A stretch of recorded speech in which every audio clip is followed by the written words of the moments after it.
दो हिंदुस्तान बन रहे हैं, एक अमीरों का हिंदुस्तान और दूसरा गरीबों का हिंदुस्तान। और इन दो हिंदुस्तानों के बीच में खाई बढ़ती जा रही है।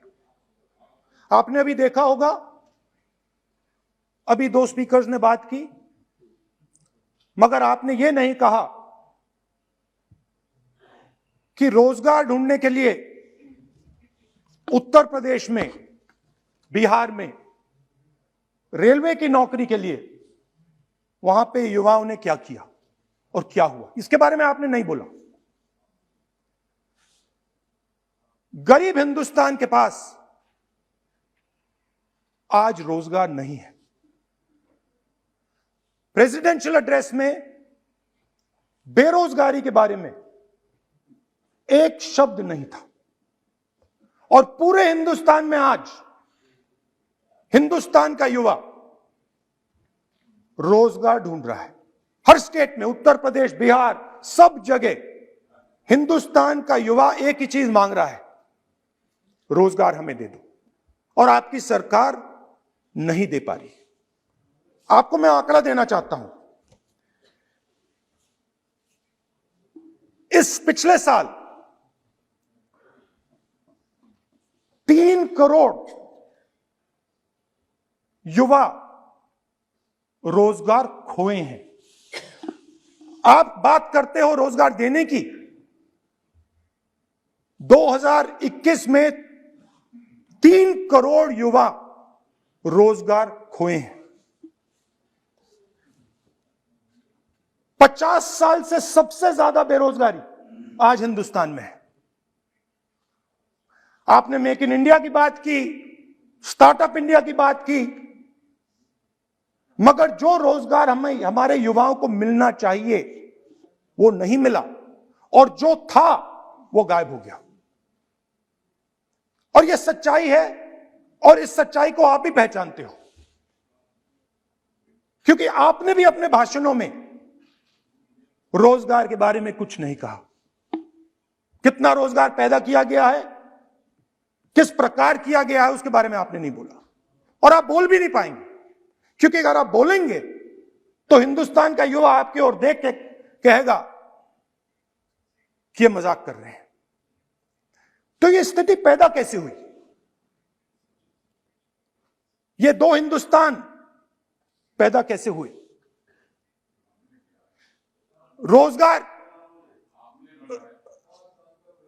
रोजगार स्मॉल और मीडियम इंडस्ट्री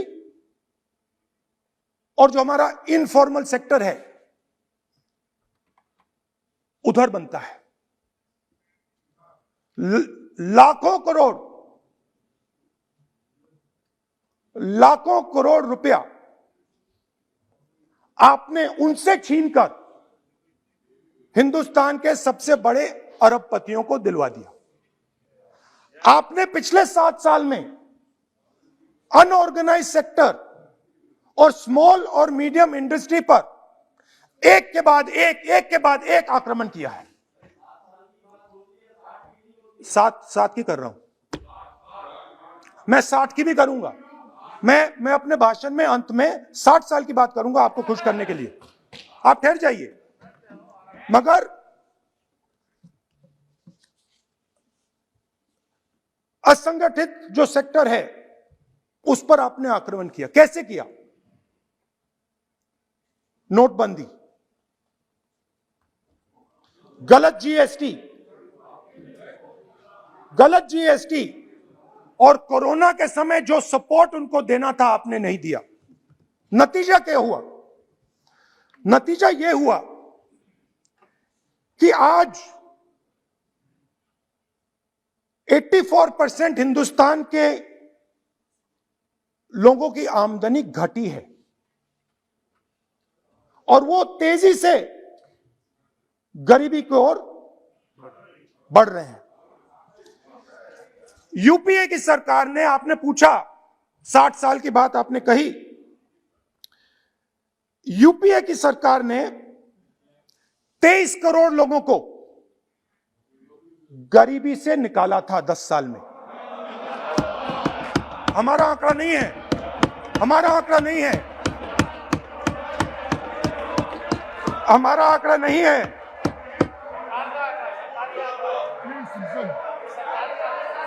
आप हंसिए, हमारा आंकड़ा नहीं है,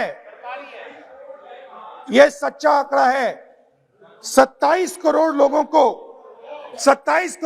को हमने गरीबी से निकाला था और 23 करोड़ लोगों को आपने गरीबी में वापस डाल दिया।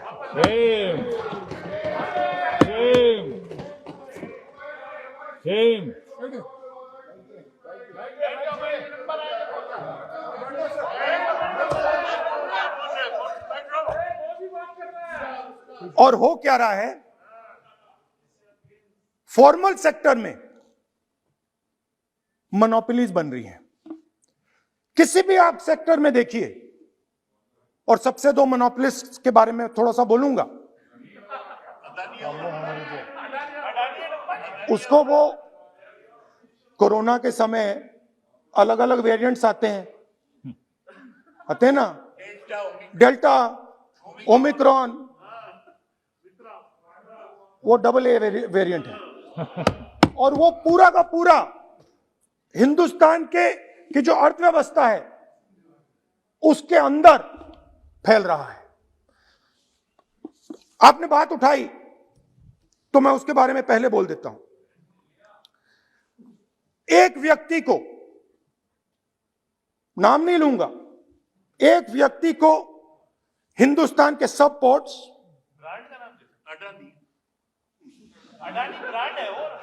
ब्रांड, हिंदुस्तान के सब पोर्ट्स, हिंदुस्तान के सब एयरपोर्ट,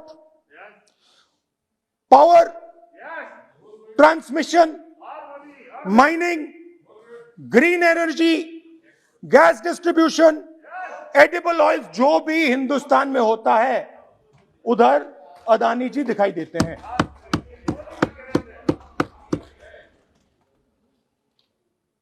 और दूसरी side Ambani ji petrochemicals, telecom, retail, e commerce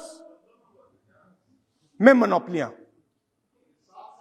तो पूरा का पूरा धन जो है चुने हुए लोगों के हाथ में जा रहा है। और आपने जो असंगठित सेक्टर को खत्म किया, देखिए अगर आप इनफॉर्मल सेक्टर को खत्म कर देते और मैन्युफैक्चरिंग जॉब्स आप क्रिएट कर देते तो फिर इतनी प्रॉब्लम नहीं आती, फिर दो हिंदुस्तान नहीं बनते।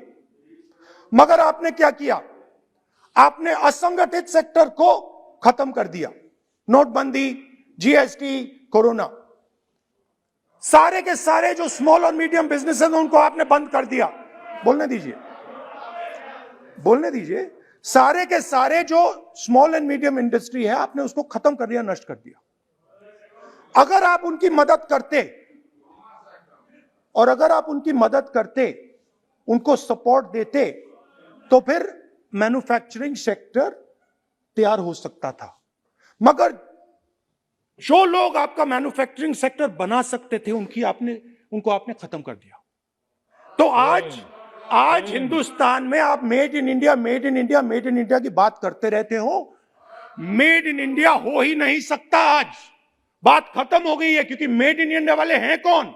मेड इन इंडिया वाले स्मॉल मीडियम वाले हैं, उनको आपने खत्म कर दिया। मेड इन इंडिया वाले कौन हैं?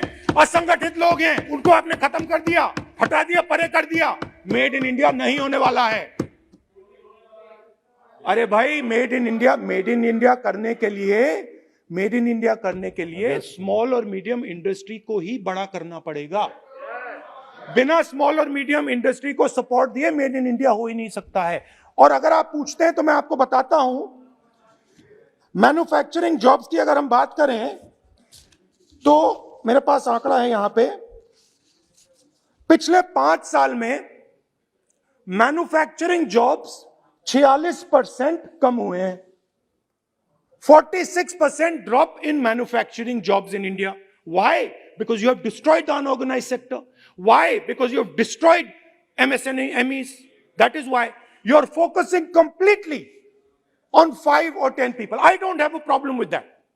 I don't have a problem with big industry. Focus on them. But please realize that they cannot produce jobs for you. Small and medium industry is the only people who can produce jobs for you. That is the reality. और हो क्या रहा है, दो हिंदुस्तान बन रहे हैं, आप यहां पे भाषण देते रहते हो, नया Hindustan, new India, make in India, और कौन से नारे हैं, स्टार्टअप इंडिया। आप ये बोलते रहते हो और देश में बेरोजगारी फैलती जा रही है। और आप ये मत सोचिए कि ये जो गरीब हिंदुस्तान है जिसको आप बना रहे हैं, ये मत सोचिए कि ये चुप बैठा रहेगा। ये मत सोचिए कि ये चुप बैठा रहेगा, ये चुप नहीं बैठा रहेगा। इस हिंदुस्तान को सब कुछ दिख रहा है। इस हिंदुस्तान को दिख रहा है कि आज, सुनिए, इन लोगों को दिख रहा है कि आज, ये आंकड़ा आप सुनिए, ये आपकी सरकार की देन है, ये आंकड़ा अच्छी तरह सुनिए। इस गरीब हिंदुस्तान को दिख रहा है कि आज हिंदुस्तान के 100 सबसे अमीर लोगों के पास हिंदुस्तान के 55 करोड़ लोगों से ज्यादा जायदाद है। बात समझिए, 10 लोगों के पास 40% हिंदुस्तान से ज्यादा धन है, 10 लोगों के पास। यह कैसे हुआ? यह आपने किया, यह नरेंद्र मोदी जी ने किया। और तो मैं आपको एक सुझाव देता हूं, प्रधानमंत्री जी को आपको सुझाव देता हूं, ये जो दो आप हिंदुस्तान आप बना रहे हैं, इन दो हिंदुस्तानों को जोड़ने का काम जल्दी से शुरू कीजिए। स्मॉल एंड मीडियम इंडस्ट्रीज की मदद करना शुरू कीजिए। जो हमारे बेरोजगार युवाएं हैं उनकी मदद कीजिए। और ये जो आप पूरा का पूरा धन इन्हीं 5-10 लोगों को दे रहे हो, क्योंकि ये आपकी मार्केटिंग करते हैं, आपको टीवी, व्हाट्सएप, फेसबुक पे लगाते हैं, ये काम आप बंद कीजिए, नहीं तो देश का नुकसान होगा। आपका नहीं, देश का नुकसान होगा।